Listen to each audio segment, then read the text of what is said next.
নমস্কাৰ আপোনালোক সকলোকে মোৰ অন্য এটি ভিডিঅ'লৈ স্বাগতম জনাইছো। আজি মই টপ 300 MCQ এছামিয়াৰ বুকৰ সেকেন্ড পাৰ্টটো লৈ আহিছো আৰু মই এই সেকেন্ড পাৰ্টটো 25টা কুৱেশ্যন আপোনালোকৰ মাজলৈ লৈ আহিছো। গতিকে আপোনালোকে ভিডিঅ'টো ভালদৰে চাই থাকিব আৰু যদিহে আপোনালোকে মোৰ ভিডিঅ'সমূহৰ PDF বিচাৰে তেতিয়াহ'লে মই আপোনালোকৰ বাবে ডেছক্ৰিপশ্যনত মই টেলিগ্ৰামৰ লিংক দি থৈছো। আপোনালোকে তাত গৈ তাৰ পৰা মোৰ এই ভিডিঅ'সমূহৰ PDF বোৰ পাব পাৰিব। গতিকে যিসকলে PDF বিচাৰে তেওঁলোকে মোৰ টেলিগ্ৰাম গ্ৰুপত জইন হওক আৰু তাৰ পৰা আপোনালোকে PDF বোৰ ল'ব পাৰিব। আজি মই আপোনালোকৰ বাবে 25টা কুৱেশ্যন লৈ আহিছো। অসমৰ ইতিহাসৰ হয়, অসমীয়াৰ বুকৰ কিতাপৰ পৰা মই অসমৰ ইতিহাসৰ 25টা কুৱেশ্যন লৈ আহিছো আৰু এনেকৈ মই টোটেল 300টা কুৱেশ্যন আপোনালোকৰ মাজলৈ লৈ আহিম।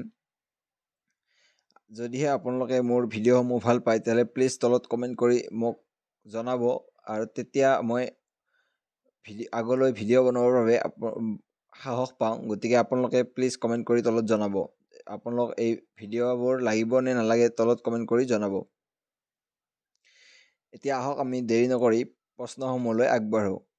প্ৰথম কুৱেশ্যনটো আছে question number 1, for how many years did the Ahoms rule Assam. ইয়াত কৈছে যে আহোমসকলে অসমত কিমান বছৰ ৰাজত্ব কৰিছিল। ইয়াত 4টা অপশ্যন দিয়া আছে আৰু তাৰ ভিতৰত শুদ্ধ উত্তৰটো হ'ব অপশ্যন চি 600 বছৰ। ইয়াৰ পিছত next question number 2, who is the founder of the Ahom kingdom. ইয়াত কৈছে যে আহোম ৰাজ্যৰ প্ৰতিষ্ঠাতা কোন। ইয়াত 4টা অপশ্যন দিয়া আছে আৰু তাৰ ভিতৰত শুদ্ধ উত্তৰটো হ'ব অপশ্যন এ চুকাফা। ইয়াৰ পিছত next question number 3, where did Sukaphaa first establish the capital of the Ahom Kingdom in 1253। ইয়াত কৈছে যে 1253 চনত চুকাফাই আহোম ৰাজ্যৰ ৰাজধানী প্ৰথমতে ক'ত পাতিছিল। ইয়াত 4টা অপশ্যন দিয়া আছে আৰু তাৰ ভিতৰত শুদ্ধ উত্তৰটো হ'ব অপশ্যন ডি চৰাইদেউ। আৰু এইটো যোৱাবাৰ হৈ যোৱা APR এক্সামত আহিছিল। গতিকে আপোনালোকে ভালদৰে চাব। ইয়াৰ পিছত next question number 4, when did the Ahom come to Assam. ইয়াত কৈছে যে আহোমসকলে কেতিয়া অসমলৈ আহিছিল আৰু ইয়াত 4টা অপশ্যন দিয়া আছে, তাৰ ভিতৰত শুদ্ধ উত্তৰ হ'ব অপশ্যন চি 1228 খ্ৰীষ্টাব্দত।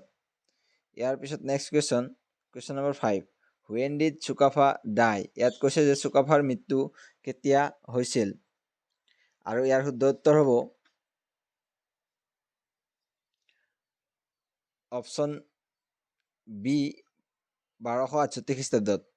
ইয়াৰ পিছত next question number 6, which Ahom king is called Bamuni Konwar. ইয়াত সুধিছে যে কোনজন আহোম ৰজাক বামুণী কোঁৱৰ বুলি কোৱা হয়।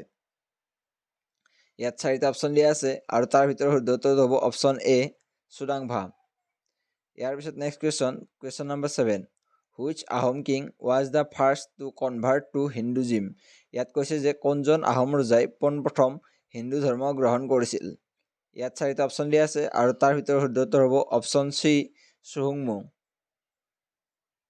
ইয়াৰ পিছত next question number 8, which Ahom king adopted the title Swarganarayan. ইয়াত কৈছে যে কোনজন আহোম ৰজাই স্বৰ্গনাৰায়ণ উপাধি গ্ৰহণ কৰিছিল আৰু ইয়াৰ শুদ্ধ উত্তৰ হ'ব অপশ্যন চি চুহুংমুং। ইয়াৰ পিছত next question number 9, which Ahom king is called Dihingia king. ইয়াত কৈছে যে কোনজন আহোম ৰজাক দিহিঙীয়া ৰজা বুলি কোৱা হয়।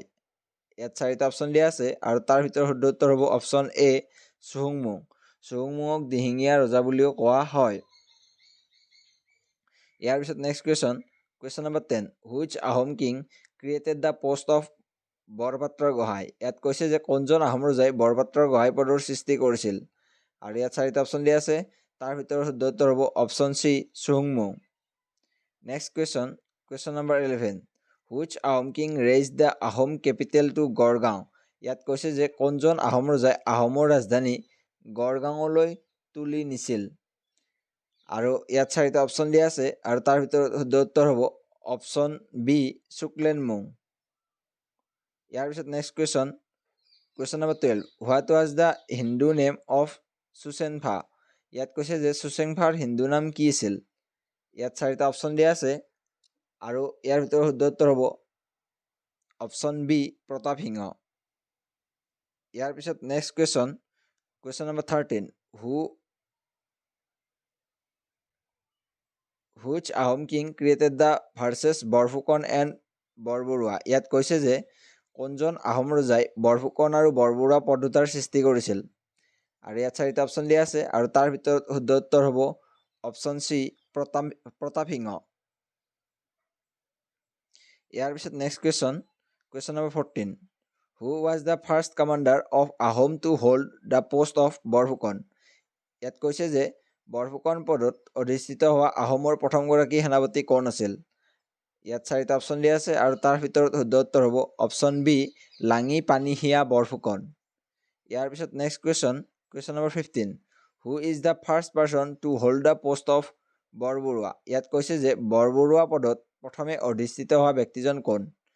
ইয়াত 4টা অপশ্যন দিয়া আছে আৰু তাৰ ভিতৰত শুদ্ধ উত্তৰ হ'ব অপশ্যন এ মমাইতামুলি বৰবৰুৱা। ইয়াৰ পিছত next question number 16 which king of Ahom is called broken king। ইয়াত কৈছে যে আহোমৰ কোনজন ৰজাক ভগা ৰজা বুলি কোৱা হয়। আৰু ইয়াত 4টা অপশ্যন দিয়া আছে আৰু তাৰ ভিতৰত শুদ্ধ উত্তৰটো হ'ব অপশ্যন চি চুৰামভাক ভগা ৰজা বুলিও কোৱা হয়। ইয়াৰ পিছত next question number 17 which king is known as নৰিয়া ৰজা। ইয়াত কৈছে যে নৰিয়া ৰজা বুলি কোনজন ৰজাক জনা যায়। আৰু ইয়াত 4টা অপশ্যন দিয়া আছে আৰু তাৰ ভিতৰত শুদ্ধ উত্তৰ হ'ব অপশ্যন ডি চুটিনভা। ইয়াৰ পিছত next question number 18 when did Nawab Mir Jumla of Bengal invade Assam। ইয়াত কৈছে যে বংগৰ নবাব মিৰ্জুমলাই কেতিয়া অসম আক্ৰমণ কৰিছিল। ইয়াত 4টা অপশ্যন দিয়া আছে আৰু তাৰ ভিতৰত শুদ্ধ উত্তৰ হ'ব অপশ্যন চি 1662 খ্ৰীষ্টাব্দত। ইয়াৰ পিছত next question number 19 when did the treaty of ঘিলাঝাৰী ঘাট take place। ইয়াত কৈছে যে ঘিলাঝাৰী ঘাটৰ সন্ধি কেতিয়া সংঘটিত হৈছিল। ইয়াত 4টা অপশ্যন দিয়া আছে আৰু তাৰ ভিতৰত শুদ্ধ উত্তৰ হ'ব অপশ্যন বি 1663 খ্ৰীষ্টাব্দত। ইয়াৰ মাজতে মই আপোনালোকক এটা কথা কওঁ যে মই আজিৰ এইটো হ'ল পাৰ্ট 2 ভিডিঅ'। গতিকে পাৰ্ট 1 ভিডিঅ'টো যিসকলে চোৱা নাই আপোনালোকে মোৰ ইউটিউব চেনেলত গৈ তাত আপোনালোকে পাৰ্ট 1 ভিডিঅ'টো চাব পাৰিব। গতিকে এই ভিডিঅ'টো চোৱাৰ আগতে আপোনালোকে সেই ভিডিঅ'টো চাব বুলি আশা থাকিল। এতিয়া আহক আমি নেক্সট প্ৰশ্নলৈ আগবাঢ়ো। Question number 20 what was the Hindu name of the Ahom king Supungmung. ইয়াত কৈছে যে আহোম ৰজা চুপুংমুঙৰ হিন্দু নাম কি আছিল। ইয়াত 4টা অপশ্যন দিয়া আছে আৰু ইয়াৰ শুদ্ধ উত্তৰ হ'ব অপশ্যন বি চক্ৰধ্বজ সিংহ। ইয়াৰ পিছত next question number 21 the battle of Saraighat টুক প্লেচ বিটুইন হোম। ইয়াত কৈছে যে শৰাইঘাটৰ ৰণ কাৰ কাৰ মাজত সংঘটিত হৈছিল। ইয়াত 4টা অপশ্যন দিয়া আছে আৰু তাৰ ভিতৰত শুদ্ধ উত্তৰ হ'ব অপশ্যন চি আহোম আৰু মোগলৰ মাজত। ইয়াৰ পিছত next question number 22 during the reign of which Ahom king did the battle of Saraighat take place. ইয়াত সুধিছে যে কোনজন আহোম ৰজাৰ শাসনৰ সময়ত শৰাইঘাটৰ যুদ্ধ সংঘটিত হৈছিল। আৰু ইয়াত 4টা অপশ্যন দিয়া আছে আৰু তাৰ ভিতৰত শুদ্ধ উত্তৰ হ'ব অপশ্যন চি উদয়াদিত্য সিংহ।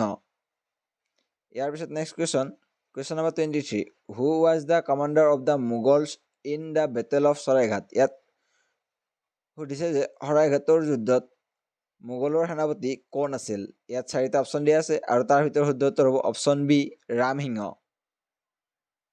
ইয়াৰ লগতে আৰু এটা কথা আপোনালোকে জানিব যে শৰাইঘাটৰ যুদ্ধত মোগলৰ সেনাপতি আছিল ৰামসিংহ, কিন্তু আহোমৰ সেনাপতি কোন আছিল। আহোমৰ সেনাপতি আছিল লাচিত বৰফুকন। আহোমৰ সেনাপতি কোন আছিল লাচিত বৰফুকন। এইটো আপোনালোকে মনত ৰাখি দিব। ইয়াৰ পিছত next question number 24 which king of Ahom is called the king of Lora. ইয়াত সুধিছে যে আহোমৰ কোনজন ৰজাক লৰা ৰজা বুলি কোৱা হয়। আৰু ইয়াৰ ভিতৰত শুদ্ধ উত্তৰ হ'ব অপশ্যন ডি চুলিকফা ৰজাক লৰা ৰজা বুলি কোৱা হয়।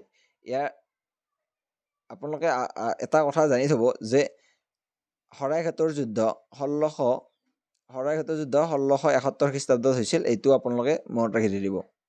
ইয়াৰ পিছত নেক্সট কুৱেশ্যন অৰ্থাৎ লাষ্ট কুৱেশ্যন আজিৰ ভিডিঅ'টোৰ এইটো লাষ্ট কুৱেশ্যন হয়। গতিকে এইটো কুৱেশ্যনটো আহক এতিয়া আমি চাওঁ what was the name of the last battle between the Ahom and the Mughals ইয়াত সুধিছে যে আহোম আৰু মোগলৰ মাজত হোৱা শেষ ৰণখনৰ নাম কি আছিল ইয়াত 4টা অপশ্যন দিয়া আছে আৰু তাৰ ভিতৰত শুদ্ধ উত্তৰ হ'ব অপশ্যন বি ইটাখুলিৰ ৰণ আজিলৈ এইখিনি আছিল যদিহে আপোনালোকে মোৰ আজিৰ ভিডিঅ'টো চাই ভাল পাইছে তেতিয়াহ'লে প্লিজ লাইক কৰিব আৰু কমেণ্ট কৰি জনাব আগলৈ মই এনেকৈ ভিডিঅ' দিব লাগিব নে নাই আপোনালোকে মোক প্লিজ কমেণ্ট কৰি জনাব আৰু আপোনালোকৰ এটা কমেণ্টে মোক বহুতখিনি উৎসাহ দিয়ে তাৰ কাৰণে আপোনালোকে প্লিজ কমেণ্ট কৰি জনাব আজিলৈ এইখিনি আছিল ধন্যবাদ জয় আই অসম